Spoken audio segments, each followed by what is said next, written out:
Hey, Mason. I really need a good gift for my generic loved one. Any ideas?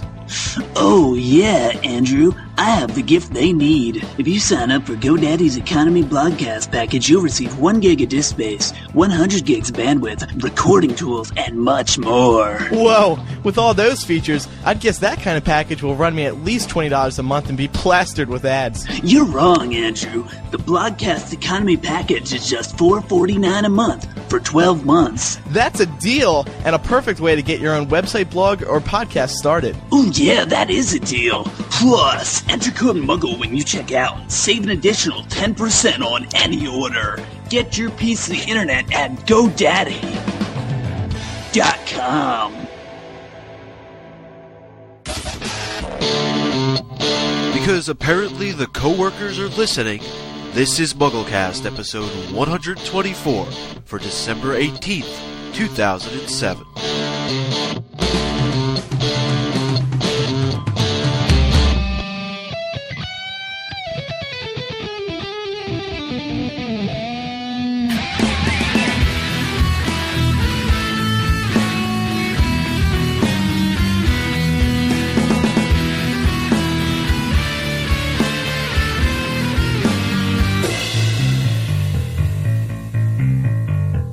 This is going to be one of our biggest shows in a while, I think, because we have a lot to discuss. There are problems with the DVD that leave me infuriated! And Eric's back. Hello, people. Eric's leaving for America tomorrow. That's right. You excited? Yeah, US of A. Can't wait to be home, drive my car on the left side of the, or on the right side of the road. God, which side of the road is it? Left side of the car, right side of the road. Yes, right, indeed. Correct. I have my car waiting for me, prepped in the garage. How do you know? How do I know? Oh, you're sure it's still there? I mean, Why, Mike? Are what you? if your mom decided to sell it? Yeah. Plus, you haven't been there for a year, so... Yeah, I know. I'm worried that it won't start up, but Well, Eric, before you get to America, we have a big show to... Ow, my God, that blew my ears out. I almost popped there. To But thank God discuss... for anti-popping procedures. Yeah. You didn't pop, you just exploded. That sounds dirty. I'm Andrew Sims. I'm Eric Skull. I'm Micah Tannenbaum. I'm Matt Britton. And I'm Andy McCrae.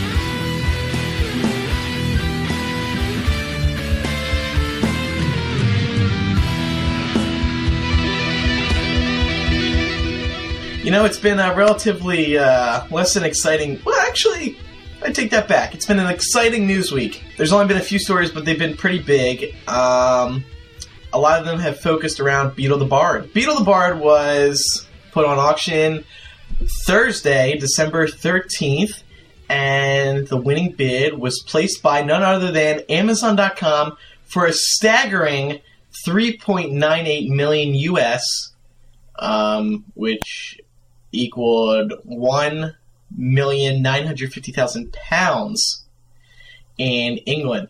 So it was an unbelievable bid. This far surpassed the bids that were predicted. Sotheby's was predicting somewhere around 50 to 100,000 pounds, and then this bid by Amazon was just unbelievable. We didn't immediately know that Amazon was the winning bidder. However, they did release a press release later on. And they have plans for this book. What they're going to do is they want to take it on tour to let kids read it and check it out. Isn't that a great idea? I think it's cool. That's awesome. I think that's probably the best buyer we could have hoped for. Yeah. Yeah, definitely. But I wonder, what is Amazon's business model behind this? Good question, Andrew. Because, well, then again, how much money do you think they made from selling Harry Potter? Oh, more than $4 million. So, it's, Well, I wonder, are they going to charge? They're taking this thing on tour, No. but are they going to charge people to well... go and see it? Well, it may be Well- on display in like a museum and you have to pay to get in there. Yeah. Yeah. But I mean, Possibly, if yeah. Amazon's going to charge people to see this, I think the money's going to go to charity. There's no way they're going to profit off of people reading this. That just wouldn't be right. And that's the other thing. I think for Amazon.com, it's a huge PR push for them. Exactly. They just donated $4 million to the Children's Voice, which around the holiday season, looks really good for them. I'm sure it's not even a dent in their profit anyway. It's still a nice gesture. Jeff Bezos, Amazon.com founder and CEO, was quoted as saying, "Even before establishing her charity, J.K. Rowling had done the world a rare and immeasurably valuable service, enlarging forever our concept of the way books can touch people, and in particular children in modern times. When we deliver Harry Potter, kids are camped out at the post box, and the drivers get hugs." When I read that, I sort of interpreted that as meaning, this is the way they're thanking J.K. Rowling for the business that she's brought Amazon. But it's very nice. It came out of nowhere. Nobody really would have predicted that Amazon would have done this. It would have just come from some anonymous buyer that would have kept it for themselves. Here's the Amazon spin on things. They're going to be reviewing each of the 5 tales in the book, which is a fantastic idea. Very Amazon-like because they post reviews for all the books that they sell on their website. The bad news for some people is that people were asking on Amazon's message boards, are they gonna reprint this because I want to buy it? No, they don't have the rights to the book, and they made that clear. We're not going to be seeing this. We're just going to be getting teased by Amazon.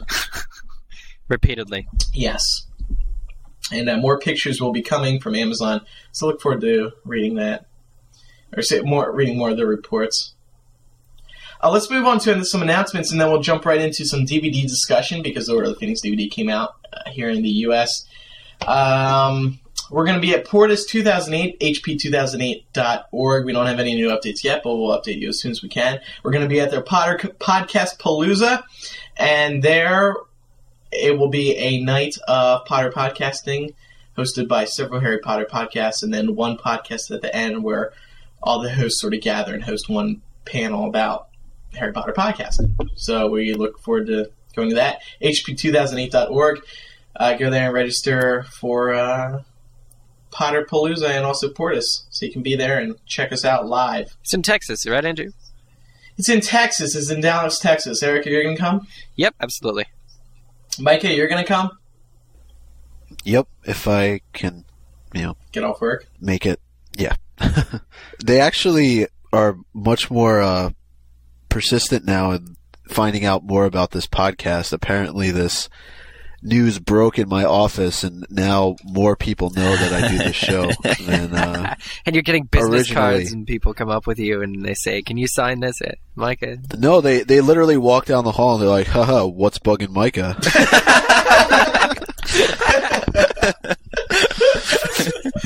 Wow. That's awesome. Which is a segment that hasn't been used in I don't even know how many episodes. So it's bugging you. Maybe as a prank I can bring a copy of it and we could play it through the office. Everyone can listen to you complain. Yeah. You would be We so also played at the embarrassed. holiday party. Yeah, there you go.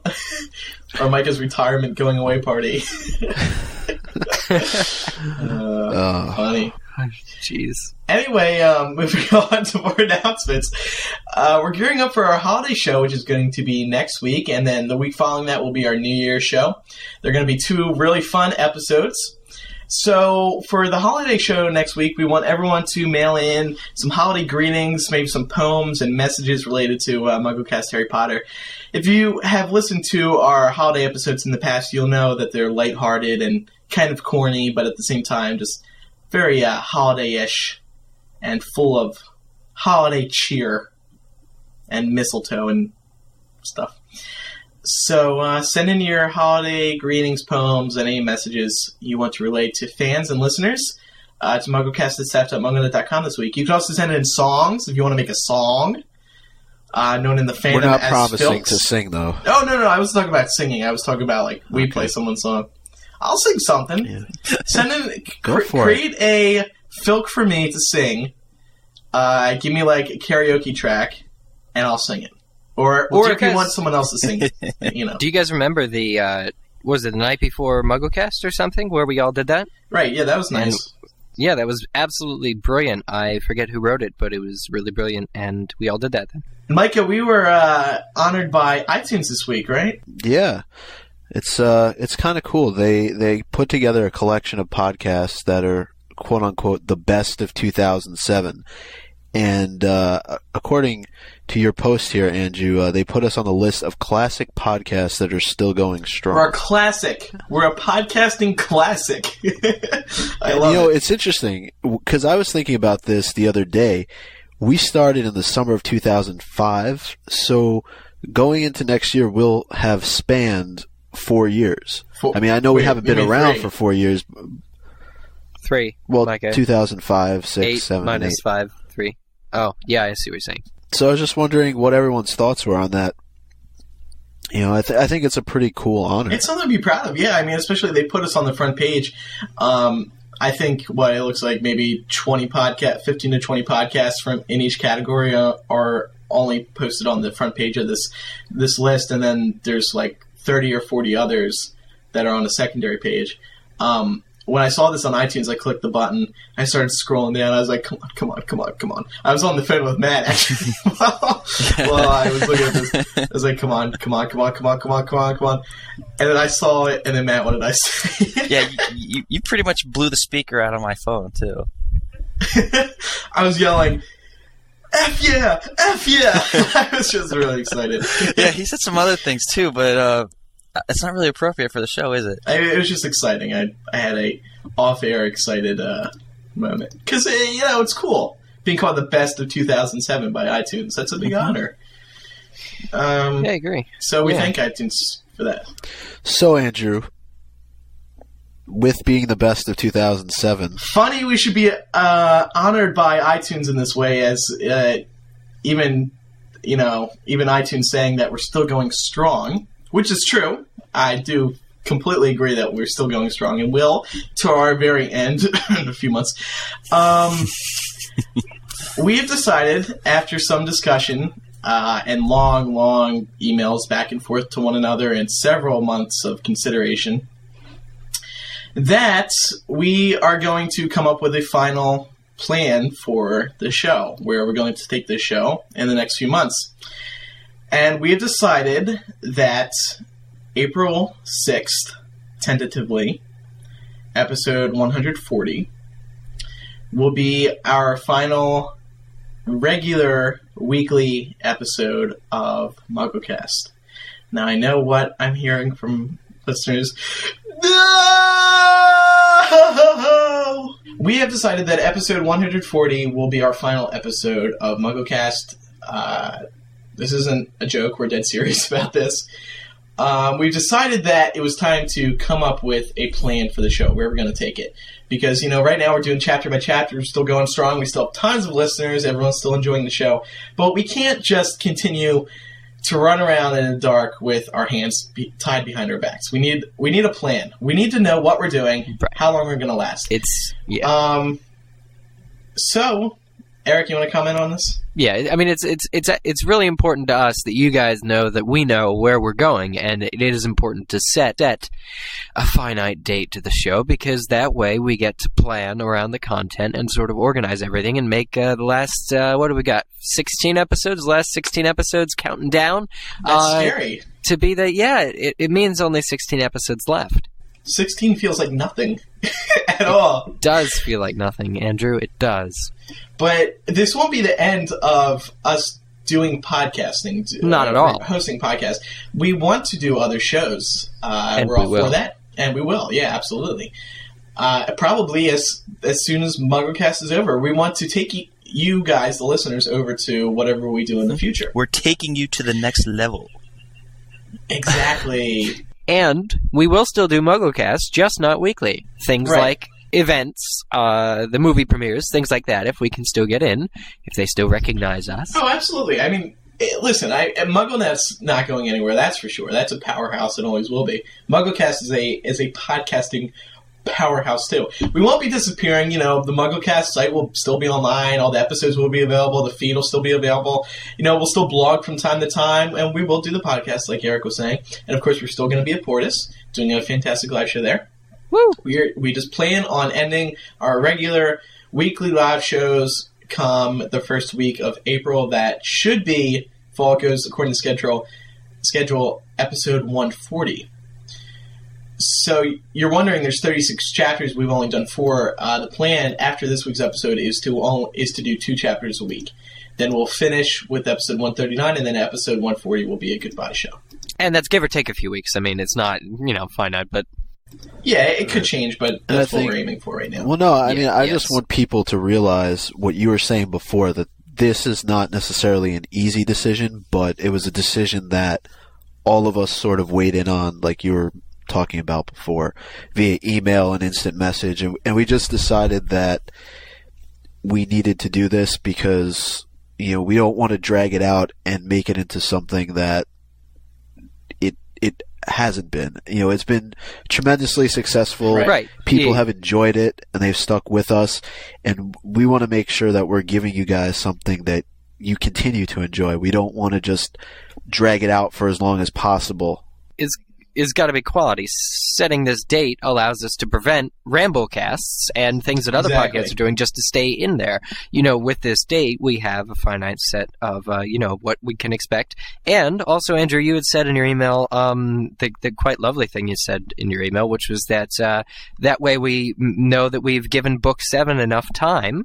If we complete chapter by chapter with it, we've given Book 7 enough, as opposed to ending the show right when it came out, which, as you know and as we know, well, MuggleCast spiked. There were all these new listeners with Book 7, so we want to give those listeners enough discussion about Book 7, because most of our podcast was all, post Book 6 and leading up to it. And so we wanted to make sure we covered the book and covered pretty much everything like in the future on a weekly basis until the end. Right.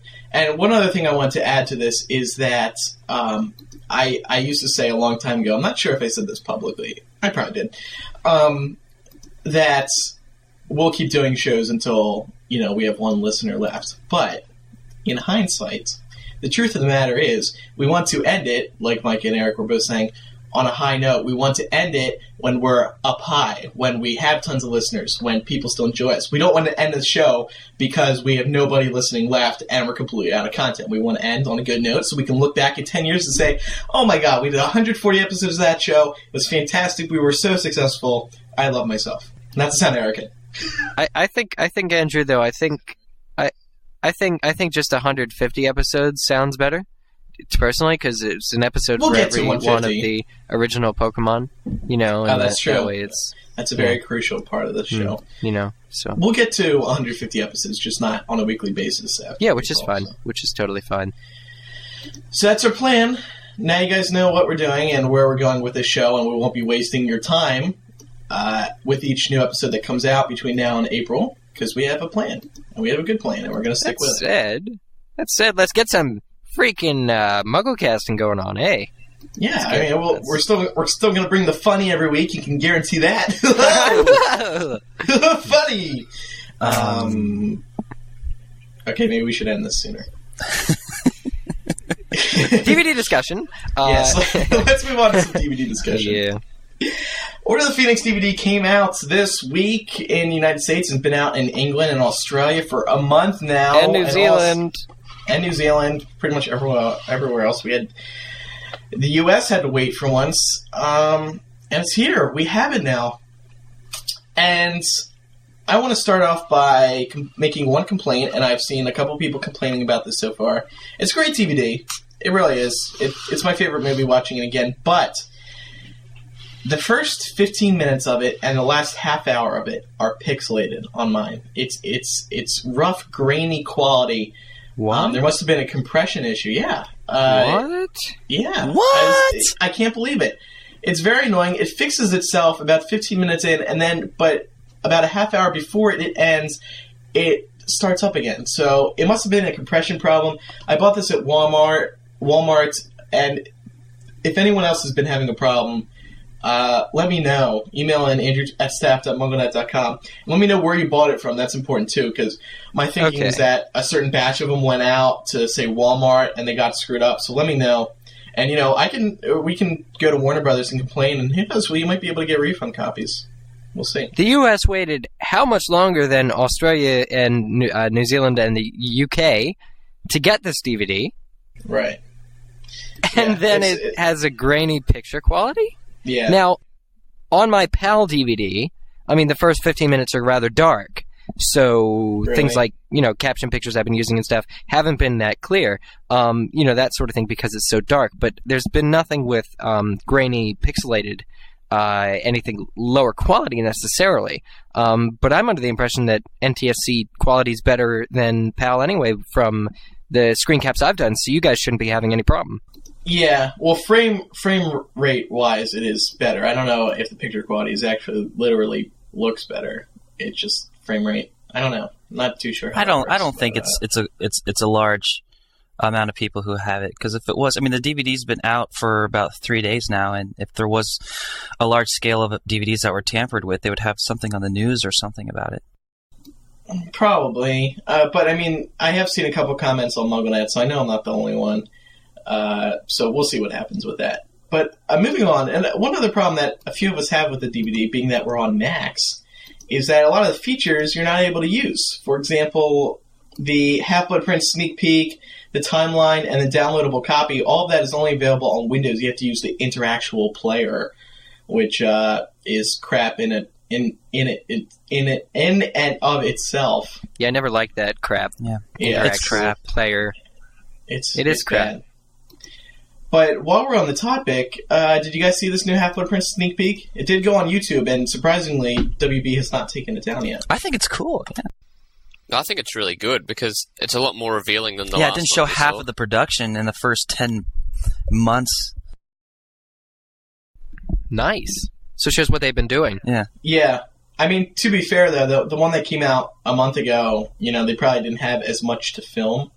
I mean, they've had a lot more to film. And just like the UK and Australia copies, this preview you also had to view online. It wasn't on the actual DVD.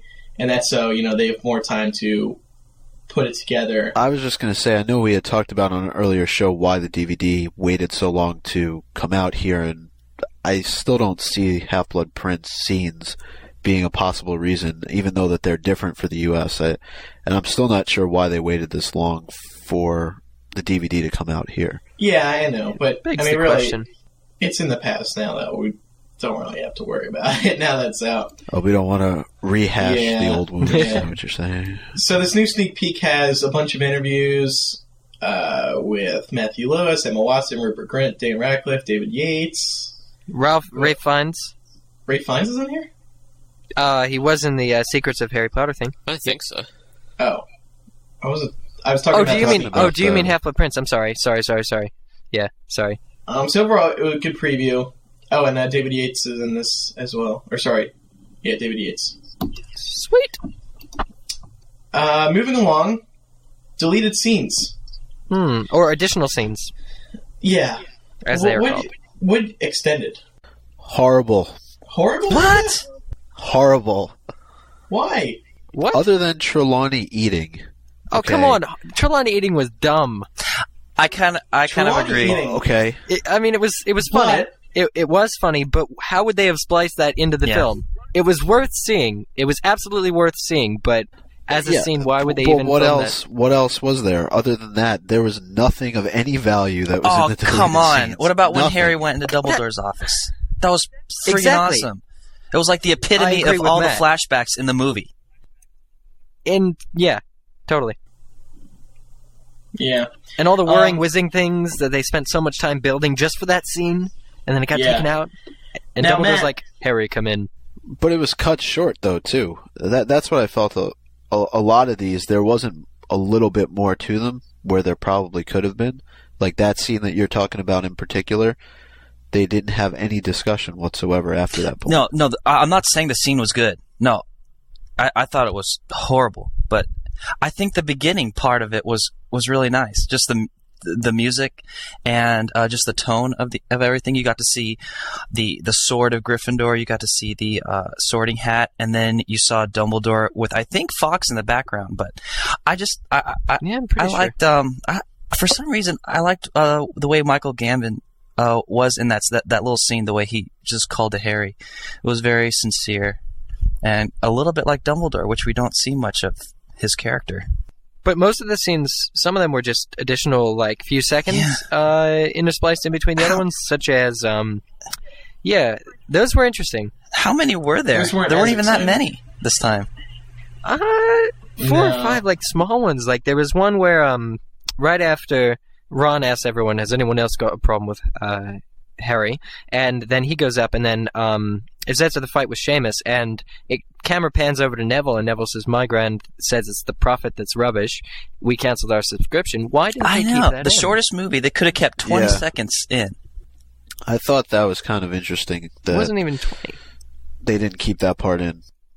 It's just like, But it was interesting to see. I'm glad they included it for us, Also in that scene, you see Neville's plant, and like in the other behind-the-scenes things, they show them making that, and it looks like it would have taken so long to make it, and then it's just sort of cut. Right. You never see it. Yeah, it had its own remote control. Like, that must have taken a while to build. That poor guy who built that, when he must have heard that got cut, he must have been so... Are you kidding? If he built it, he got to take it home with him. He plays with it. Well, that's true, yeah. Could build another one and just... I was kind of happy, too, that they left out the scene with... who was it, Crabbe and Goyle beating up the kid, one of the kids, and Filch, and because that had no place really in it. Because she never really did that in the book. Well, it didn't make sense, she wasn't right? That mean of a person to just kind of let that stuff go on. Oh, that reminded me. What about the scene where Umbridge comes out of the Great Hall smoking, and her hair is smoking, and Filch leans in ever so slightly and blows the smoke? No, it was all right.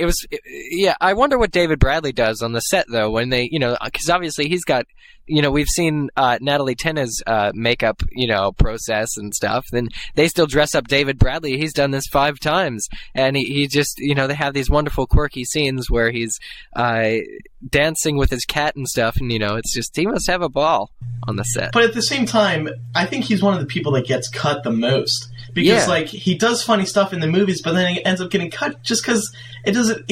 his character does nothing in the movies to advance the plot, except for writing Chamber of Secrets. So, why not cut his stuff? And I don't know if David Bradley cares. I remember he was quoted in an interview saying that his grandkids or his kids... are just happy to see him. Role. Right, well, his character in the book doesn't do much for the plot anyway, either.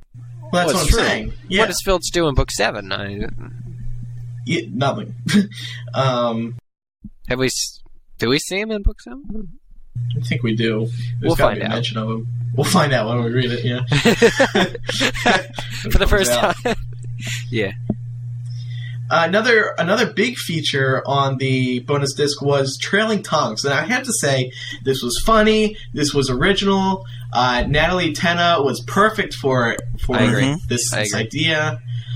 And her singing voice. Oh my god. Isn't it lovely? I get chills every time I hear it. It's fantastic. Oh my god. I know, right? She needs to start. She needs to do rock. She needs to do wizard rock. Absolutely. Well, she's in a band.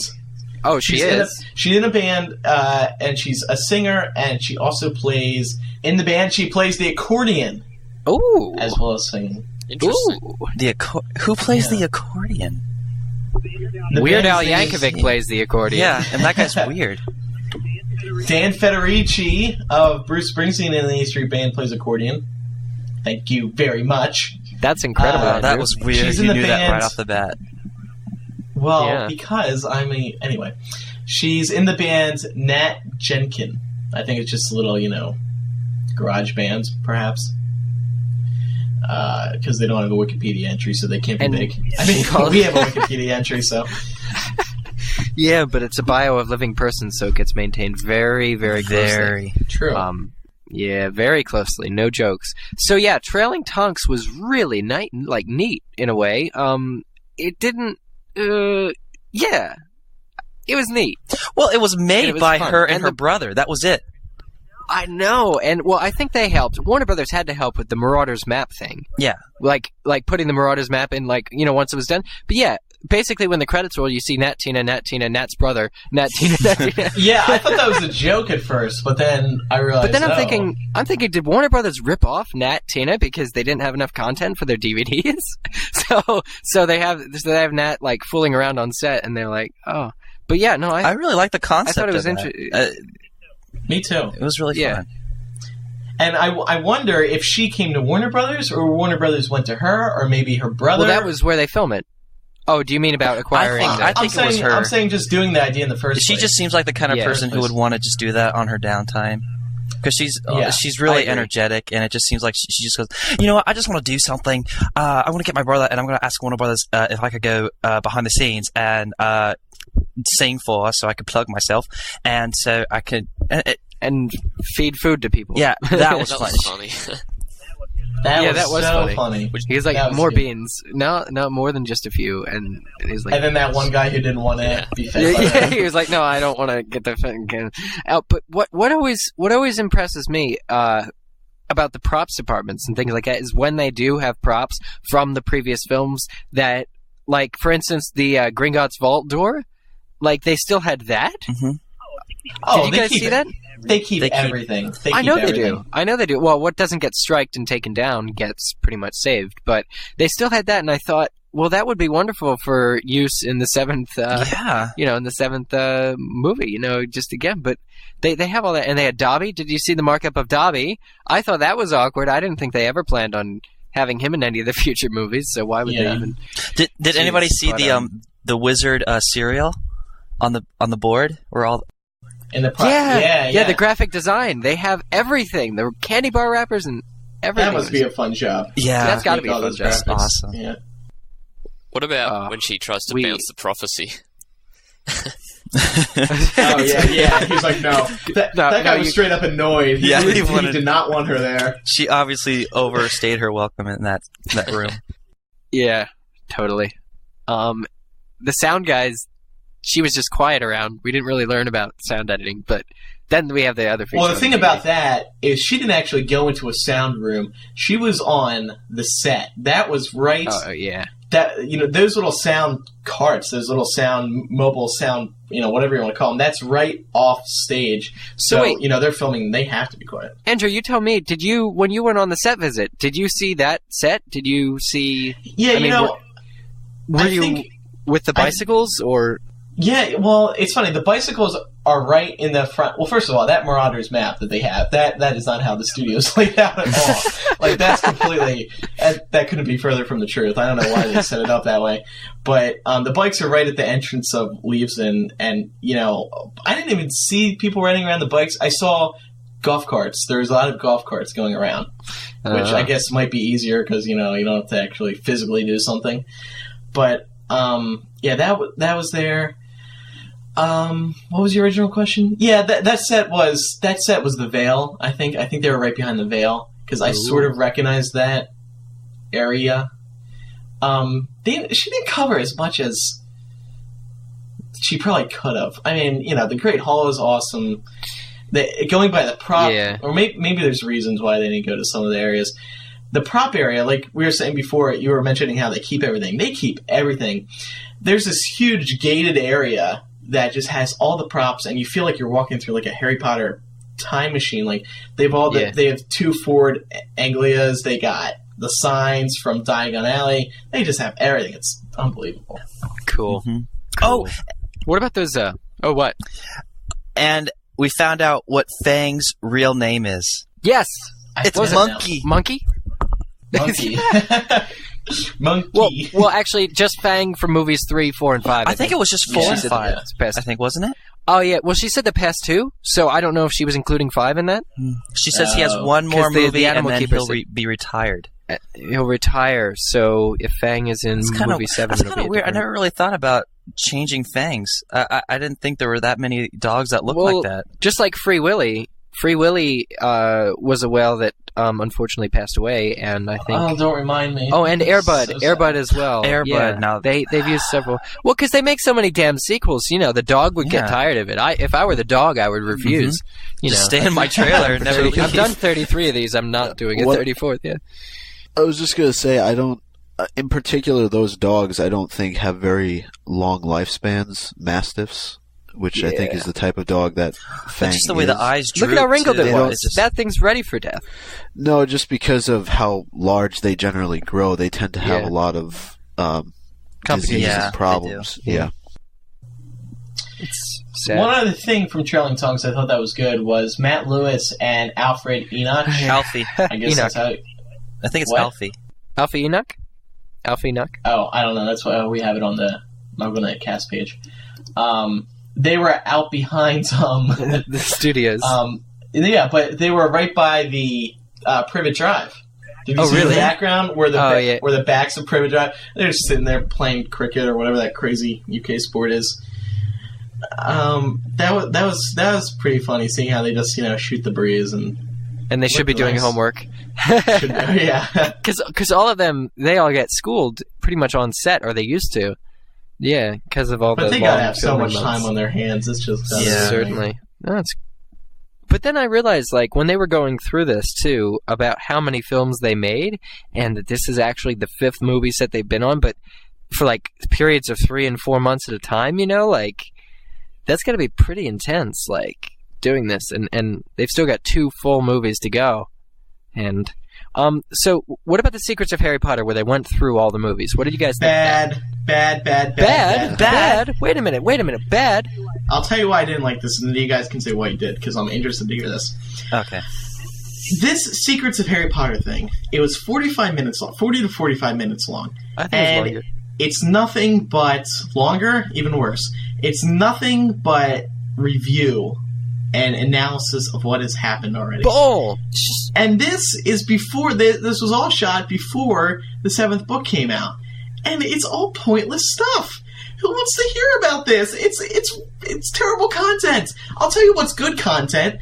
Interviews with the cast. There's none of this on this DVD, which is absolutely mind-boggling. What the hell? They interview everyone in this thing. They interview Jason Isaacs himself while he's narrating the freaking featurette. They interview Ralph Fiennes. They interview everybody, and right. it's simply okay. You're But right. it's not Some about of the it. film.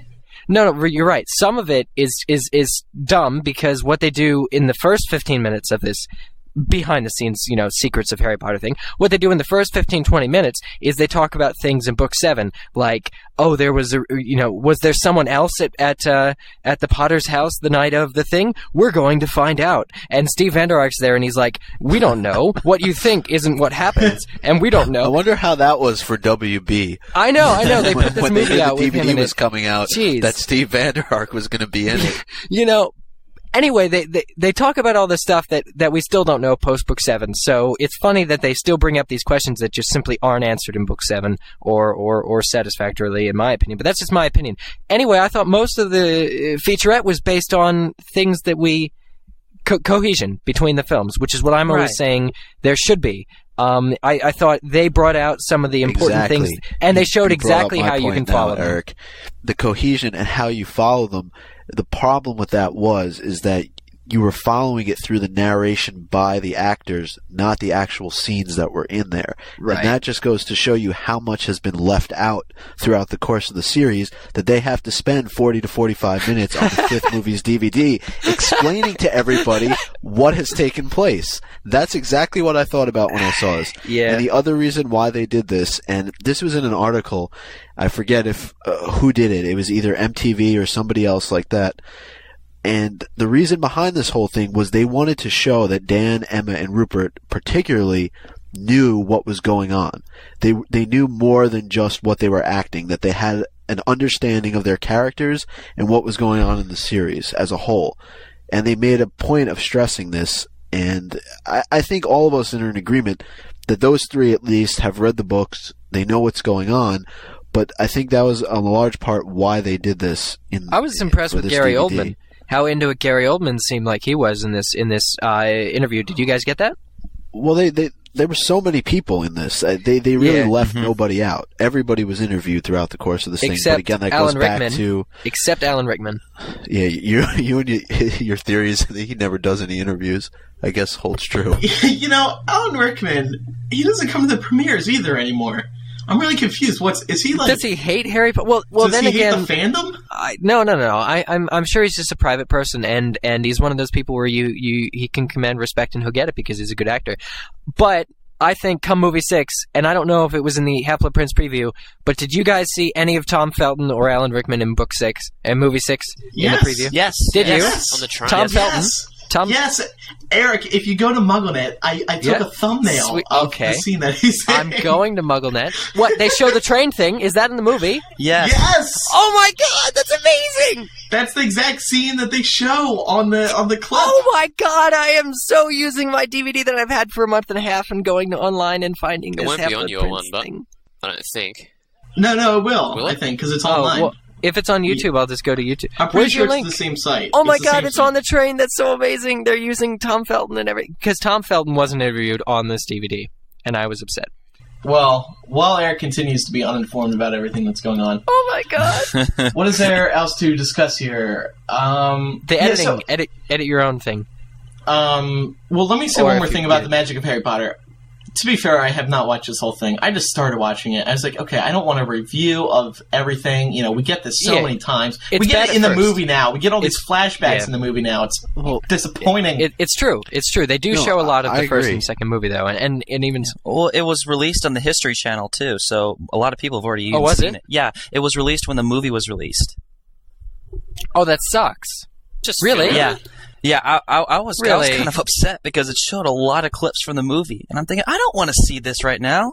I want to see the movie first. Oh. Right. right. That's really But interesting. what was with them putting in Steve Vander Ark, with them putting in the other two authors that were there? I thought John Granger I mean, I saw an did a email good from job. somebody who just said, well, if I wanted to do that, I'd just listen to MuggleCast. Right. or You know, yeah. if I wanted to know about the whole story and have people commented on it, I mean, was it really necessary for them to take those, what was it, 4 people or 3 people that are the supposed experts? And I'm not saying that they're not experts, but why do you want to sit there if you're a fan and listen to these guys talk about the story? Wouldn't you rather that they incorporate maybe more actors even? Yeah. I mean, my question to you guys, do you think... Now, we're getting a lot of this stuff. All this stuff is basically repackaged, is what we're coming to the conclusion. Because Andy says that they put this on the History Channel. Was that Matt? Was this on the History Channel? Yeah. This well, dude, I don't Secrets know. of the... One has Okay. an accent, one doesn't. If you can't tell the difference, you got some problems. Oh, my God. Oh, Well, there's pulling out like, the sarcasm. Anyway, What's bugging Micah? jeez. Yeah, what the... Yeah, what is bugging Micah? What is bugging Micah? You know, Micah. They just want to see I'm because you've just got kidding. you've enhanced your mystique now that they all know about you, Micah. Because you go from the cubicle to the dungeon, and they want to know what happens, every step of the way. But okay, guys, do you think that that they're ripping us off? Because Harry Potter is a huge franchise, and all we get is what 2, 3 to 7 little teeny little clips of deleted scenes. There are more to DVDs than deleted scenes. There are commentaries. And I'm pretty sure there is a commentary on this DVD, isn't there? No. There's no. not. There is on the HDVD version. Oh, That my understanding is if you want a lot of features, you need to go to the HD DVD version. Well, they did that with the yeah. 4th movie too. Yes. but this is Harry Potter. They have so many things to show us, and they aren't showing us anything. And it's the biggest movie thing and they show us nothing. When I popped in this special features disc and I saw the 4 options plus a languages button, I was like, "This is it? Yeah. Where's the next button? Where's the next button? Where's the next page of special content? This is Harry Potter." And the previous DVDs have had a lot of bonus content. I was just looking at the backs of them before we started. 3 and 4 of those both had interviews with J.K. Rowling, and understandably, maybe she couldn't do it for Order of the Phoenix because she was finishing up the book. However, I'm not impressed with Order of the Phoenix special features wise. Well, Not that the good. other DVDs also had those stupid games that no one ever played.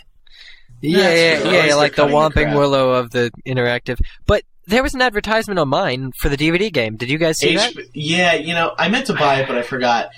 Maybe that's why they're cutting down. They're just reselling games that they could put in. I'm sure it's junk. No DVD game is good. Whether it's Harry Except Potter, Hairspray, any other thing you or I like in this world, DVD games are just bad. Because you can't control a game with a menu. It's not good. The loading times are too slow. The graphics are never that good. It's just not a real game. It's bad. Let's move on now, though. We've voiced our concerns with this DVD, obviously. There are many. There is one good thing. If you go to other retailers other than Walmarts. Best Buy and Target are offering their own special deals. Matt went to Target and bought his disc, and you got a bonus disc. I did! And you love it. I do. I love it better than the second DVD. Special edition, special effects. What's on it for those of us who couldn't get to our local Target? Well, Target, not only do they give you an extra disc, but you failed to tell them that you get a little 3D movie thingy on the front cover. Which is so cool. It is tell them what it does. It has two of, in my opinion, the best posters that Warner Brothers has released for this movie. It has the one side, one picture has the Dumbledore's army, all like in a ready position, and with red and orange sky and mist on their feet, so it's almost like they're on a cloud, like all facing left. And then on the other side is the Death Eaters with Voldemort. Jason Isaacs has the globe in his hand, and Bellatrix is in the back, just looking creepy as she can. Yeah, as she does. It's what's on the back of the 2-disc special edition, and I assume the disc. Yeah. Would you look at that? It's got that full panoramic. So you get these nice little holographic thingies, right? Yeah, it's a that's the word, holographic. Now wait a second, I'm confused about one thing. Is it when you turn it, you see a different picture, or you have to look on the opposite side? No, it's if you just tilt it to the right or left. Tilt it. That's what I meant. Okay, cool. That's very cool. It's very nice. Okay, sorry, the DVD. The DVD is labeled "Building the Magic: The Sets of Harry Potter," and it goes into detail of all the sets and productions, mainly narrated by Stuart Craig, who does the set design. And it's really cool. They go into deep detail about Grimmauld Place, which had a lot of cool little tidbits that they had. They have all these little meanings for every single thing that's in each set, and it's just so cool. You get to see a deeper explanation on the Sirius or the Black Family Tree. And you go. It gives a little detail on the Umbridge's office, the Room of Requirement, and the Ministry of Magic. So it has a lot of cool stuff. Now, some of this was in some of the features of the DVD. I remember. I recall seeing some of the, but certainly not to this extent. This seems like a really cool thing. Yeah. Let me see. What was some of the stuff they talked about? Oh, Grimmauld Place was definitely my favorite because they went a little deeper into it. For instance, in the kitchen, the kitchen table is measured 20 feet long, and it's supposed to signify, especially in the scene during Christmas with the Weasley family, is that the Weasleys were on one side, light and cheery, and on the other side is Harry and Sirius on completely the opposite side of the table. Even though they're in the same room on the same table, they're still kind of segregated. I just love that whole concept. And while I was watching the movie, I was thinking, what were they doing with the placement of the characters here? They seem kind of far apart. Like, Harry seems far apart from the Weasleys, and I didn't realize they did that on purpose to make it look like, that there was some separation there. That was great. Mm-hmm. This stuff is just, they spent so much time building these sets. And sets, somebody remarks, sets are meant to be destroyed, on the DVD. But they spend so much time on this, and they think it out. They say Grimmauld Place, it's built on all these weird angles because it's wedged in between two buildings. That sort of thing. They put so much thought into it that they could really make these good featurettes that just aren't showing up on these DVDs. Yeah. Was there anything else? And they're not going to bore us. Right. Because I think it's cool. Was there anything else on there, Matt, of note? Let's see. Well, a couple of things. On the Room of Requirement, they're talking about how neutral they wanted the room to be because it's pretty much neutral until you decide on what you want the room to be. Right. And there was this issue with their shoes and the floor. They had to wear these socks. I saw those. What was shoes. that about? Yeah. I saw those in the. Apparently, the floor is your shoes leave marks when you step on the floor, and since they're all moving around all the time, I guess it's the tar on their shoes or something. Because you see the floor, it's kind of like a grill. Right. There's a bunch of holes and stuff. Right. I don't really know. They didn't really go into too much detail, but I was like, why are they all wearing blue socks? Yeah, you see that on the regular DVD too, and you're left to wonder what. I know beneath those grill-looking things on the floor, those were lights coming up, but I don't see how. Like, unless the lights been to that. Yeah, unless the lights would burn your shoes or something. Like, and I guess those are just for the shots where they had to shoot from feet up. Otherwise, they would have had to digitally enter everybody's shoes, that would have sucked. which they may have done. Oh, okay. Let's see. What was it? Oh, also on the room of requirement, they were talking about the mirrors and the reason why the whole room was mirrored. It was supposed to reflect you yourself and what your needs were. See, I always get excited when there's mirrors because you always hope like, oh, maybe I can see a camera. Mm-hmm. Well, yeah. I mean, they spent so much money trying to cover up the cameras and equipment with CGI. If they just put regular walls, they probably would have had enough money to pop in Dobby or something. Yeah, exactly. Yeah. Exactly. I have to say, I think the biggest blooper in a Harry Potter film is in Chamber of Secrets when it's the duel between Harry and Draco, I think, during the dueling club. What happens? When, it's like wands at the ready, and they, dun dun dun dun dun dun dun dun dun. I think that was the music they used. Anyway, that was it. It's Gilderoy Lockhart. Yeah, that was a great song. I love that one. I like it too. The camera cuts to Harry, and he's walking along that giant dueling platform. And right there, right next to the dueling platform, is a crew member, straight up in jeans, just sitting there looking up. You can see him clear as day. He's a big part of this, but you don't notice it because he's not the focus of the scene. He's in focus though. He's very clear. And when I saw this, I guess I read it on MuggleNet or IMDb or whatever. I was just like, wow, they really screwed. Is that in the movie? It's straight up in the movie because I went back and looked at it. It was there. I'm going to go back and watch it tonight to have another laugh. I just couldn't believe it. Well, me too. Well, most people won't even see it because apparently it's everyone's least favorite movie of the series. Oh, wow, that's a debate for another show. That's totally not. Sorry. Andrew, speaking of dueling, the trailing Tonks, when she goes in and has lessons from the instructor on how to fight, how to duel, the 5 positions of that was very cool. Wand wizardry, that was really cool, and that just shows how into it they really get with fighting styles, and they want to make it like, I mean, The Matrix is obviously something where they did every sort of fighting style, and they taught it to all the actors, but the actors actually have to learn how to use the wand, how to use their props in a way that would seem like it would be, very well done. One more thing, I gotta jump back to this Target promotion real quick. Maybe the reason why the special features are lacking on the regular disc is because they wanted to save some for Walmart. Best Buy and Target. Because they favor Target over, Well, what's up with Best Buy? Because you said Best Buy and Target. Best Buy it comes with some collectibles. Actually, I'm not sure if it comes with bonus material.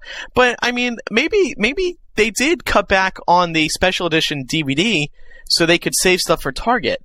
But I'm wondering, Matt, how much did that cost at Target? A lot. Check your receipts. 25? I never keep my receipts. I'm a guy. Dude, why don't you keep your receipts? I keep all my 25, 30? No, it was about 30. 30? Okay. At Walmart it was 25. I guess that would make sense then. Well, it's 25 plus California tax. Plus it was a rollback. Oh, because at Walmart you always roll back. Yeah. Anyway, guys, what about high definition? Because you said there's more special features on HD. So do you think Warner Brothers trying to get everybody to upconvert? Yeah, maybe that's it too. Maybe they're just trying to sell more expensive products. Some kind of crap gimmick. Yeah. And I mean, this was the first time I saw all the Harry Potter movies on high definition too. Were they waiting for the DVD to be released, or am I just? They're all available in HD. Yeah, I saw them all on Blu-ray and HD DVD. Oh, Blu-ray and HD. I really want to play every movie. I'm gonna. How much are Blu-ray DVD players? Do you guys don't know? mock me? I'm just surprised. WB. Oh. I didn't know WB's producing for Blu-ray and HD DVD. I thought movie companies go to one or the other. Are you sure about that, man? Yeah, and they hate each other for it. Yeah, I saw them with my own eyes. All right, well, I believe you. Allegedly. So, wait. Yeah, how much are those players? Or should I just look they're it up? at least 500, I think. Oh, shit. Yeah, they're a lot. That's as bad as a PlayStation 3. They're a lot. Yeah, well, if you buy a 360, then you have an HD DVD player built in. Yeah. Yeah. You get the better deal when you get the PS3, so go out and buy it. Yeah. Today. I'm waiting for laptops. Why aren't laptops HD DVD yet? I mean, they got the displays. They got the graphics card. It's just a shame WB started. I mean, you know what it is? The special edition is turning into VHS. Because now, I'm dead serious too. True. Blu-ray, HD, DVD, they're going to start cutting back. Before you know it, they're not even going to have menus. We're going to have to fast forward through the DVD, just like we did with VHS, like we were talking about last week. This is a joke. It's not even. I don't even think there's going to be HD DVDs. I think they're all just going to be Blu-ray because Blu-ray has higher resolution. Someone's got to win. Oh, really? One of the technologies. Someone's going to win, but it's not going in Sony's favor because they have not won with past attempts. They started the beta tapes. They tried to make their own beta MP3 did have player better quality format. than VHS. So is Blu-ray, but we'll see who wins. That's true. That's true. That's very true. Okay, well, I think that's it for our DVD discussion. I'm sure we'll take some emails next week about it. That was long though. I'll keep chugging on here. It's time to move on to Muggle Mail now. All right, the first Muggle Mail comes from Kirsty21 of Melbourne, Australia. Hey guys, just wanted to clear up something about the MTV list that Andrew mentioned last episode. You were saying how Switchblade Kittens aren't a real wizard rock band, as they started as a punk band and then brought out a second CD, which was Wizard Rock.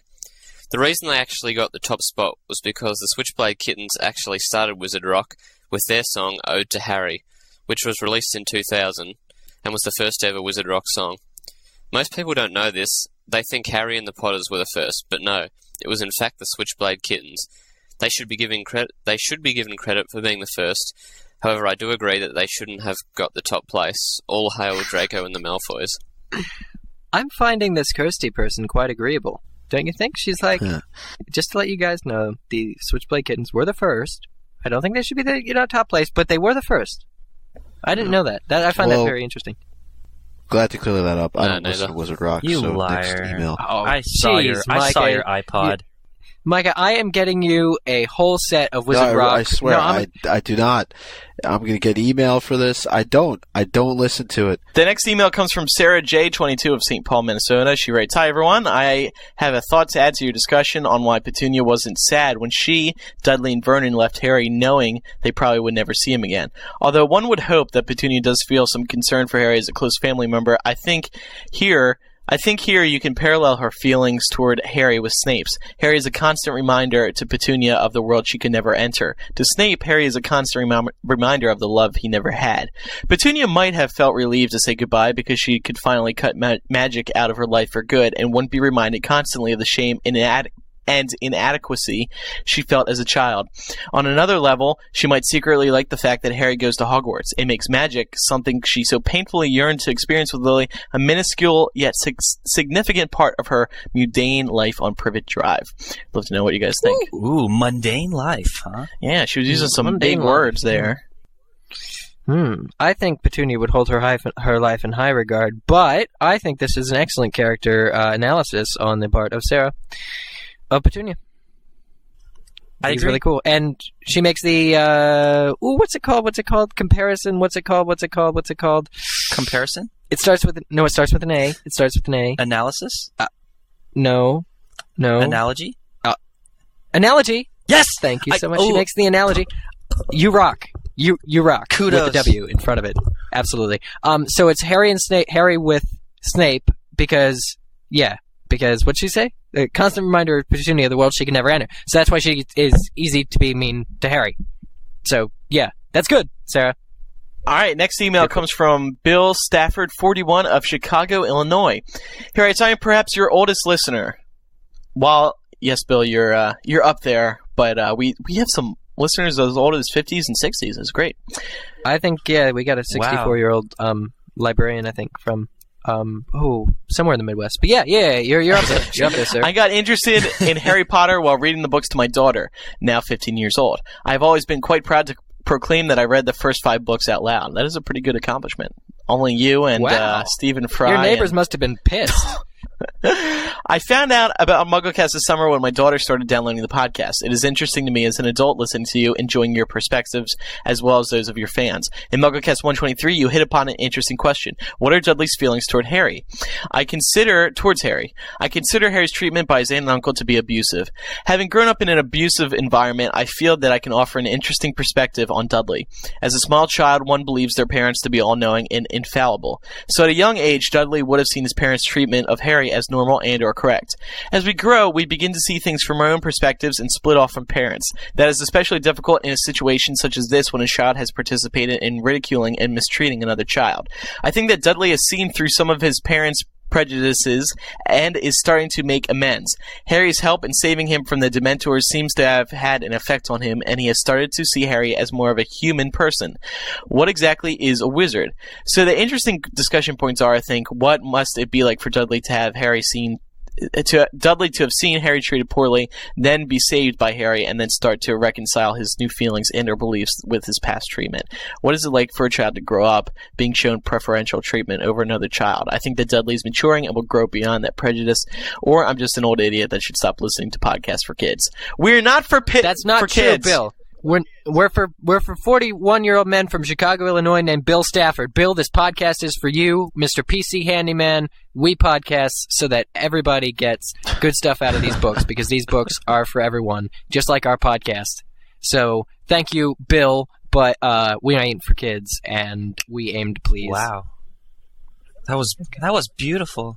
That was really good, guys. What do you think? What must it be like for Dudley to sit outside Harry's room with a cup of tea and be so moved that he doesn't clean it up, and Harry trips over it in the first pages of the second chapter of the book? Well, we were saying last week that, you know, we learned through last week's chapter that it was there to be nice to Harry. It wasn't to be mean. And even if he did stumble over it a bit, it wasn't. Or maybe meant it to was be stumbled Dudley's tea, and he was just sitting there with his legs crossed, just looking at the door, just hoping to get a glimpse of Harry. on. Maybe. That's incest. Yes, that's true. Wow. So chapter by chapter. Wait. We didn't answer this guy's email. Well, the way that Uncle Vernon and Aunt Petunia always showed is that Dudley was this great kid and Harry wasn't. And apparently, this is what I believe. I believe that after the Dementor attack, Dudley realized what kind of person he was and what kind of a person Harry was. Because I think that he believes. Well, I think we all know Dudley wouldn't do what Harry did if the situation was reversed. Well, Dudley's friends didn't do what Harry did. Dudley's friends ran Dudley's away. friends all scattered. Yeah. Yeah. And then Harry saved his life. If Dudley wouldn't have done carried that. him back to his parents. And that's the kind of stuff I think when Dumbledore shows up in Half-Blood Prince, he makes some off-the-cuff remark to Vernon and Petunia about how they raised Dudley. Yeah, he says something about whatever they've done to Harry, they've done much more worse to Dudley or something like that. Damage to Dudley, yeah, exactly. And that was a great quote. And did JKR ever say what Dudley saw when he looked at the Dementor? Yeah. Yeah, we talked about it last week. I think, what was it? Just basically what Matt was Dudley talking about seeing himself before. for the first time of who he was. Something like that. Yeah. Right. Cool. And J.K. Rowling actually last week updated her site. Did she? She talked about Dudley and Harry and their future hope. She basically said that they would be on Christmas cards terms for the rest of their lives. Christmas card terms. And that Harry would have taken his family to visit Dudley's when they were in the neighborhood, which were occasions that would be dreaded by Harry's Dudley has kids. You know what? Oh, jeez. That's a scary thought. All right, Chapter 4, The Seven Potters. Summary. It is a fast-paced chapter where the Order attempts to transfer Harry from Privet Drive to the Burrow. Can I just say, before I even read this chapter, just reading the name of the chapter got me so excited for it. Because I was like, 7 Potters, what has Joe come up with now? It was just very exciting. 7 Potters, And 7 books, number 7. I believe I believe that we, and this is echoed in listener email we have, which we'll get to later, but it's from Amanda from Australia, and she says, just as a quick side note, when I saw the first chapter title, when I first saw the chapter title, I got excited thinking Harry would find more of his family. And I felt that way too. The 7 Potters. Do you guys think that they were talking about ancestors or relatives? Because in the UK edition, we don't get any chapter pictures, so I thought it was going to be some crazy family tree. Same. Like, I pictured that Simpsons episode where there's all, there's all the Simpson relatives on the lawn. Like, a whole bunch of people that look like Harry, like grandpas, and I don't know, just weird thing like that. But well, I pictured James' family, like just like the Mirror of Eris said, is what I thought. Like James's family, how he saw the whole line of ancestors and relatives, like the 7 Potters. But what does it actually mean, guys? What does it actually mean? My story is a little bit different.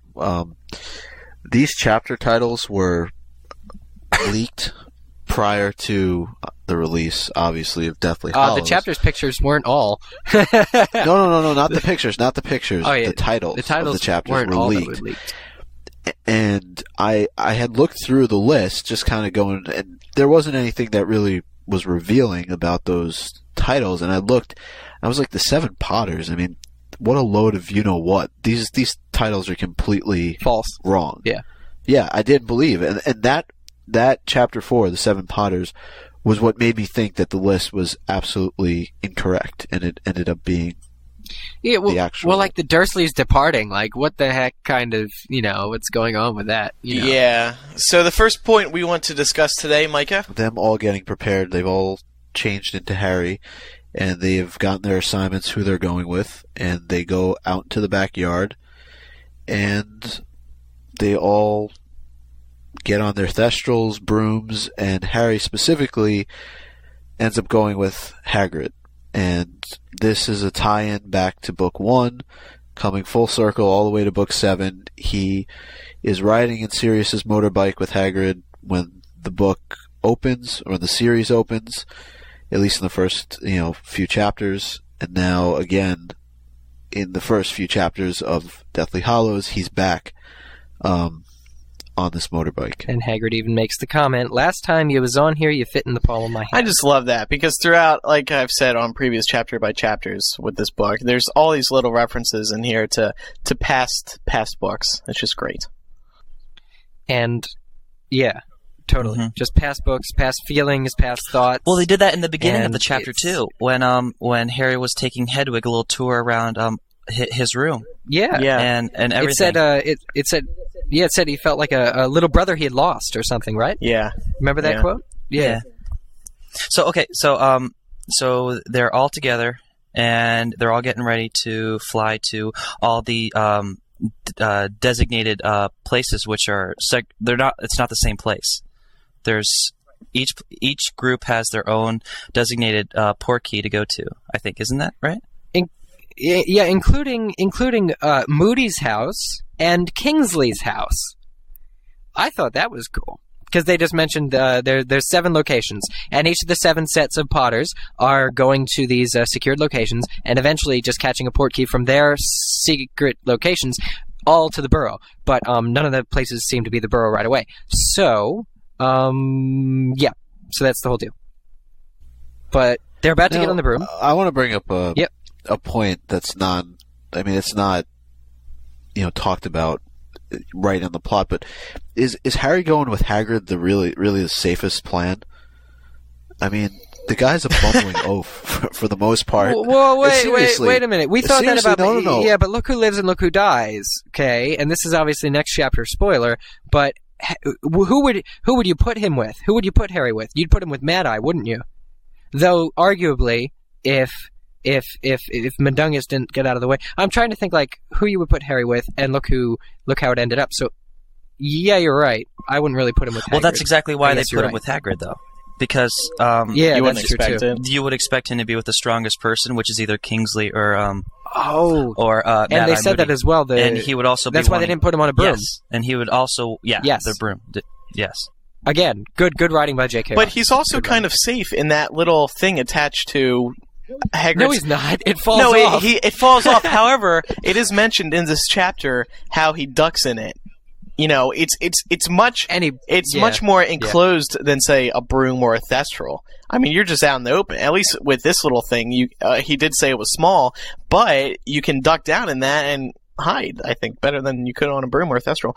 And Hagrid's huge. He was fighting off spells, so... Yeah. I'm just thinking of the scene in Notre Dame, The Hunchback of Notre Dame, where he says "Sanctuary," and I'm thinking that the sidecar is Hedwig's sanctuary, which is our next point. But that's this point. Before they get on the bikes, they're each of the 7 Harrys are given a stuffed owl and a cage, so that they all have little teeny little decoy Hedwigs to go with their decoy Harry Beanie Baby Hedwigs. Beanie Baby, yeah. I think Ty manufactures their ones as well. Now, guys, wasn't this the funniest thing in the world in retrospect? And listeners, all of you who went to Borders across I'm sure they did it in the States too, and gave out plush owls with every pre-order. Did they give out owls? Oh, so was this at the actual midnight release, or just if you ordered it online, you also got an owl? Well, our Borders had a whole supply of them. We were selling them for like $10 or something. But with every pre-order, you also get this beanie plush owl. Oh, that is funny. And yeah. So they gave away stuffed owls with Harry Potter. And who's the first casualty of Harry Potter Book 7? Hedwig the owl. Did his eyes have X's over them? Charity It's Burbage. not Hedwig. You know, what a bad... It's the Muggle Studies teacher. Okay. The Micah, being all technical. You're right. Okay, who's the second casualty of the Harry Potter? First major one. That's very... Okay, the first casualty. Right, people exactly. Yes. Yes. Well, we don't really know exactly when Mad-Eye Moody was murdered. Yeah. But I think it is assumed because Hedwig does die very quickly. Well, the first one to be listed as dead, or the second one in this case. Thank you, Micah. Anyway, Hedwig dies. Why did the owl die? Come on, people. That was a bad marketing idea. Why did not JKR say, you know what, you shouldn't give out these owls? I can't tell you why. Well, not only did Hedwig die, but she didn't die a very honorable death. No. She died in her cage, and she didn't even do anything. And then Harry had to blow her up. Well, let's repeat something Joe has already told us. I mean, it was the way of symbolizing the end of Harry's childhood. However, I think Eric does make a good point, or someone did somewhere, by saying that, well, there's other things that symbolized Harry leaving his childhood. Somebody else. The Dursleys. Somebody else. Leaving the Dursleys. What else? JKR has said that Hedwig was Harry's magical connection, or last big magical connection to the magical world. The fact that he had Hedwig always at home with him, even in his room when he was alone otherwise. Except Hedwig was always kind of Hedwig was always kind of mad at him a lot in the books, and she would peck him here and there, and it was always like I didn't mind what I was reading about Hedwig, but well, she's a woman. She's almost like a marriage between them. Yeah. And he's not paying enough attention to her, and she's getting upset. Yeah. She's going to start throwing you understand it, man. pot pans and stuff. You're in there and you understand it. Are you going to be their counselor? Yeah. Have they seen you for counseling? He doesn't let me out enough. Well, it's dangerous. He never talks to me anymore. Yeah, all I get is a few owl pellets. He doesn't even talk to me anymore. Jeez. I think though it was more so even to just show the reality of everything that was going on. I mean, Hedwig was Harry's tie to some of the first, magical experience that he had. All the way back to Sorcerer's Stone. And I think this kind of was more of a reality check to him that, not that the previous people who died weren't impactful on him, but this was sort of I don't want to call it like a wake up. This is the first it was, though. death that is that directly affected him. It makes and he has to deal with it. He has to cause the curse that explodes Hedwig. He has to do it so that she doesn't fall to the ground and suffer. He sets the sidecar on fire. That's him disposing of, just like later when he buries Dobby. This is something that he has had to decide upon, and something that he can't control, just like the other deaths, but this is something so very close to him, and it could have been him. And if it wasn't Hedwig, maybe she flew in front of him. And maybe it could. I also think that this marked for us readers the realization. This was a reality check for us to make us realize that the innocent are gonna die in this book. Joe won't stop this it. book is an owl. Yeah. She's not going to stop at anything. That's kind of mean, though. I'm Yeah. going to show you that the innocent are going to die. You know what I'm going to do? I'm going to kill the owl. The other thing that's kind of sad about this was really Harry's first gift. Correct me if I'm wrong, but I mean, it did come from Hagrid. From Hagrid. Right. Yeah, Yeah. well, besides the birthday cake.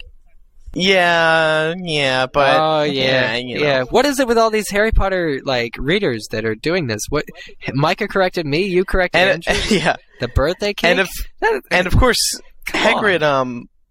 Hedwig died right in front of Hagrid, and their names sound alike. And if you say them next to each other, you get all tongue-tied. Hedwig, Hagrid. But Hedwig, Hagrid and Hedwig Hagwig and Hedward were concentrating on driving, so I don't think he saw Hedwig die. Okay, but he was But present. He's present and accounted for. Let's move on to the next point. Okay, so suddenly, everybody knows who the real Harry is. Yes. The Death Eaters are throwing... Well, the Death Eaters... Okay. No, when they find out shouldn't- it's the real Harry, they disappear. Right, and they find out through yeah. Expelliarmus. Which, okay, I have a Yeah, huge how? problem with this. Because one time, he says it one time, he threw out how many other spells before that? And because he says it one time, you're telling me nobody else No, tried it's the reaction that to he do made that? when he saw Stanley Shunpike. Because he recognized No, him. because really? Yes. No. Well, later on they tell Harry that it's the curse that he fired. Later on they tell him it's because you used Expelliarmus, that's your signature move. Except if you're going to raise issue with that, don't make it be the move he says when he kills Voldemort at the end. Yeah. Don't keep using it if you're gonna fault it in the 4th chapter. I thought it made sense. I was like, oh, Expelliarmus, he used that, of course. He always uses that. So by the end of the book, he's gonna learn to use a better spell or something, and he didn't. But anyway, Would he honestly be the only person that tried to use that spell he couldn't be. throughout the My other thing 6 is, people? were the other fake Harrys even fighting back? I mean, And they because that were, could have been 'cause a good yeah. reason for them to realize that that's the real Harry, because he was the only one throwing spells They back. all have to No, fight they back, all 'cause none know of them that want to die. Expelliarmus is Harry's favorite spell. Okay. Yeah, so I pity Well, I any thought of the other. fact that he was yelling Hedwig, Yeah. like he really cared about the Yeah. would have given it away Yeah. to begin The with. others aren't going to really be getting emotional about a plush toy owl, so Yeah, it's the only Yeah. one with the real Hedwig. they'll let it fall to the ground. The thing that really got me with this whole scene, though, was that they put all this work into planning this transfer, and they're up in the air for 10 seconds, and boom. And there's 30 Death Eaters. Yeah. They said there's 30 of Yeah, them. they were just waiting for Yeah. Such a shame. Yeah. Now, it's times like these when I want to go back and read think- the first chapter and see what Snape said, because they had the wrong date, but then Snape was sure they had the right date or something. I Yeah. think you were right in a couple episodes ago when they were talking about the inside information, and I think it is Mundungus, because he was really nervous about the whole situation because he knew that the Death Eaters knew that when the day was. That's why he And maybe if he wanted to when be it a all fake happened. Harry, then he would have been brought back and could have gotten. Well, it also they would know it's Right. who he is. If he Yeah. wasn't in the Polyjuice Potion, so they wouldn't. So he may be thinking that, well, since I'm the one who gave him Oh, information, they yeah. won't harm me. Oh, that's Maybe. true. Well, either way, if he wasn't such a slimy, squeaky, Yeah. and he ended he up probably didn't want to be there he in operated, general. and then Moody got hit with the curse. Yeah. Okay, so Voldemort can fly, but we're not going to mention that.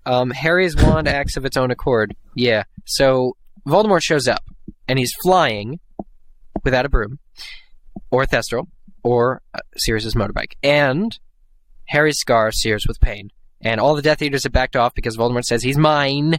Mine, my plushie Altoy, my little Harry Potter. So, he flies after him, guys, and Harry can't believe his scars, forcing his eyes closed. All of a sudden, he feels this wand raise, like a magnet, like this liquid fire bursts out of his wand. Now, I forget what actually was going on here. But something strange happens indeed. I forget why. But he believes that his wand acts of its own accord. And Voldemort's wand, I think, snaps. The wand that Voldemort is using, which is Lucius's wand, as we know from Chapter 1, snaps, and Voldemort's like, WTF, and suddenly there's this big fall, and that's the end of the chapter. But Harry's wand acts of his own accord, and that's something we haven't seen before. I wonder if it's like part of his mother's protection. They do answer it, though, in the book, don't they? It does get answered.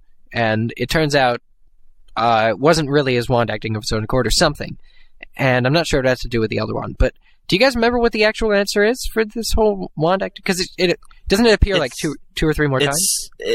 Well, the wand acts through the wizard, and didn't they say like that would only happen through like a really extremely powerful magic from the wizard? Yeah, I think so.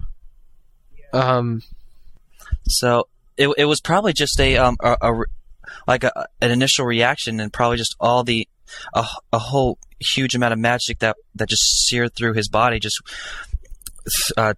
took a reaction to it and went through his wand. Yeah. Or something. Because they're connected. They are, and Voldemort's not even using his own wand, which is a problem, because if you use another wizard's wand, you're screwed. You're not as good. I'm sure there's an answer, though. Right. I was just going to clear up what I said before, because I found my part about the whole source thing. It's technically it's Dumbledore, but it's Mundungus through Dumbledore, because Dumbledore says, you'll have to give Voldemort the correct date of Harry's departure from his aunt and uncles. Not to do so will raise suspicion. When Voldemort believes you are so well informed, try confronting Mundungus Fletcher and Severus. If you're forced to take part in the chase, be sure to act your part convincingly. Makes sense. Okay. Well, I just again, I think it's funny, and we have as down as favorite lines, Harry, your eyesight is really awful. That scene where they're all sort of changing clothes and stuff in front of Harry, and Joe writes, they wish they would treat his body with as much respect as they would treat their own, because they were kind of like, and there's Floor walks up to Bill, and Bill says, I'll be taking Floor safely on the Thestral or something, and she gives him a pouty look that it says Harry, wished for everything would never appear on his face again. Yeah. That was hilarious. Yeah. That was absolutely hilarious. And it's just Joe dealing with this, writing this cool situation, a funny situation. My favorite line comes on page 46 of the U.S. edition. It was a little bit of foreshadowing. Not even really. It was just like, I don't know what the literary term for this is. I know there is one, but it comes from Moody. He says, they're trying to catch up on stuff. Harry's talking to Tonks about getting married, and Moody says, all right, we'll have time for a cozy catch-up later. No, you won't, Moody. No, you won't. Oh, irony. Oh, irony. I'll cry when I'm done killing. Yeah. I have one too. Okay. I always go for the sarcasm. So, this is right after everybody turns into Harry, and Fred and George. Let's see, where is it? Oh yeah, Fred and George turned to each other and said, "Wow, we're identical." No, it was hey, we're identical. Oh no! I have the UK version. Oh, yeah, I do too. Oh, really? Did they say, wow, we're identical? Wow, dash, we're identical. Oh, this is a revelation. Oh, my gosh. Stop the presses. I'm sorry, Matt. I didn't mean to correct you if I was wrong. Oh, it's okay. You were just trying to be like Mike and me. Or a hey, smartass. we're identical. Oh, sorry. I could have... Let's have... Chapter 5... yeah, what? All right, let's move on. We have one listener email this week from Mira, 15 of Illinois. She writes, in Chapter 4 of The Seven Potters, when Harry starts walking around the house with Hedwig telling her she should say goodbye to it, he opens the door to his cupboard under the stairs, and Harry says, blimey, it's small, I'd forgotten. That part was just so great. He was saying goodbye to his childhood. It was sad, yet at the same time happy, because he is leaving all those horrible memories of the Dursleys behind, yet he is also leaving the time when he didn't have to worry about being attacked by Voldemort every other day. Just a little comment. And there's another example of Joe just reminiscing. I love that too. Great example. It was nice. It's time for quote quiz. Quote quiz. From Fallen Warrior. Jeez. The quote is, always the tone of surprise. Are we the last back? So obviously, if you remember the order where people came back, you should have an idea who that is from. I think Moody said that. That was Hedwig. You think Moody said that? Eric and Matt just made the same joke there, but I don't even think they realized it.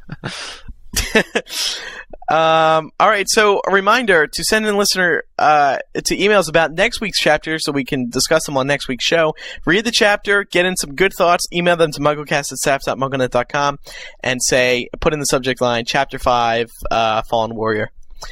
It's time to wrap it up today with Chicken Soup Finals Edition. Ooh, This is from Scott Sullivan, age 18, from Pittsburgh, Pennsylvania. Oh, my MC Chicken Soup. I have a life where I am insanely busy and insanely stressed out. I'm a full-time college freshman with classes every day, and I have to drive to school every morning at 7 a.m. Toppling traffic, homework, tests, and especially the finals that are coming out in the next few weeks, I feel like the world fell on me and won't get off. Ooh. However, I have one positive note. Every Monday morning, sometimes Tuesday, that's his way of saying we're not consistent, I am in a different world and can't even realize that I have cars around me or that I'm totally stressed. Of course, that's because I have you all. Literally, my stress levels and cares leave for those long minutes in my rash and tired state when I get to listen and think Harry. So this is my thank you to all the MuggleCasters for being my personal Saint Mungos. Thanks, Scott. Well, that was really well put. Yeah. Personal Saint Mungos. I'm kind of worried that you can't realize there's other cars around you. I hope you're not driving. Yeah. Well, that's like driving to school. Like, yeah, I used to wake up all the time in high school. I used to wake up in third period, where I had driven the whole way. And oh yeah, that was dangerous. Yeah, but they let us kids drive at 6 a.m. when we were up till like 1 a.m. Back in my day, we would walk uphill both ways. I can't do an old man impression anymore. I used to be able to, for the record. Finals stink. Yeah, finals do stink. Let's get a resounding finals stink. Finals stink! Mike has been battling them for years. Yeah. Jeez. I'm done with those. I don't have to think about them anymore, so... But I'll say finals Think stink. about what, Micah? Finals. Finals stink. It's time to wrap up the show today. We want to remind everyone about our contact information. To send us some parcel mail. To send us some parcel mail, you can mail to MuggleCast P.O. Box 3151, Cumming, Georgia 30028. You can also email in your questions, comments, whatever you want to MuggleCast@staff.mugglenet.com or using the handy feedback form located on MuggleCast.com. You can also contact any one of us at our first name at staff.mugglenet.com, with the exception of Matt, who is Matthew B. at staff.mugglenet.com, and Andy, webmaster. His email address is webmaster@harrypotterfanzone.com. You can also visit the MuggleCast website for various community outlet links, including MySpace, Facebook, YouTube, Frapper. You can also dig the show at dig.com, vote for us at Podcast Alley, and review us at Yahoo Podcasts. I like race myself every week to see how fast I can do it, but then I just screw it up. What's your record, Andrew? Oh, I don't know. Someone should figure that out. Oh, I'll time you. Go. Don't forget about the poll, and also... whatever else you want, it's all available on MuggleCast.com. Well, guys, we got 16 shows left. I think we can do it. I like how we have a plan now, and we know where we're going. We can, we know exactly what we're doing. We're not fooling around. We're not just running around in the dark being like, what can we use to fill the show this week? Yeah, right. There won't. Yeah, that's a good point. There won't be any more rambling. I don't think we ramble that much to begin with, but it's a very focused show now. Oh yeah, now it's a focus that's right. show. Now it is. Yeah. Now it is officially a focus show. Well, thank you everyone for joining us for this 124th episode of MuggleCast. Once again, I'm Andrew Sims. I am Eric Skull. I'm Mike Catanabel. I'm Matt Britton. And I'm Andy McRae. We'll see everyone next week for episode 125, our holiday episode. Bye-bye. And I'll be back in the States for Christmas. Yay! Oh, Yeah. Bah humbug. Micah said. That just came so naturally from him.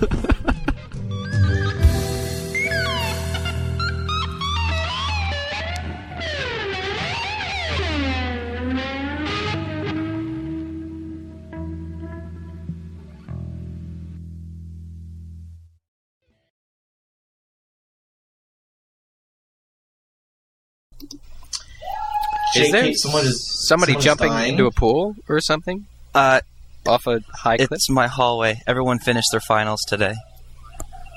Oh, okay. Oh. No, it was Beetle of the Bar. That's why they're all excited.